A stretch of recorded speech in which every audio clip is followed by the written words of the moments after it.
Hi hello అందరికీ good morning అండి. ముందుగా అందరికీ అక్షయ తృతీయ శుభాకాంక్షలు. అక్షయ తృతీయ సందర్భంగా నేను పూజ చేసుకున్నాను. పూజ ఎలా చేశానో చూపిస్తాను రండి. వాకిట్లో ముగ్గు చూశారు కదా, ఇప్పుడు పూజ గది అయితే చూడండి నేను ఎలా అలంకరించుకున్నాను. తల్లికి 108 పూలతో అష్టోత్తరం చేసుకున్నాను. కామాక్షి దీపం కూడా పెట్టుకున్నాను. మంచిగా పూజ అయితే కంప్లీట్ అయిపోయింది. 7 కల్లా పూజ అయితే కంప్లీట్ చేసేసుకున్నాను.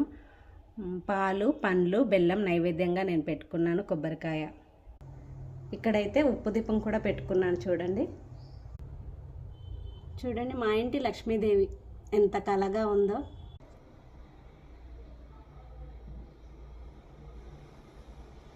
ఈరోజు గోల్డ్ కానీ సిల్వర్ కానీ కొంటే మంచిదంట. చూద్దాం, సిల్వర్ కొందాం అనుకుంటున్నాను. కొంటే కనుక మీకు వీడియోలో చూపిస్తాను. Thank you all.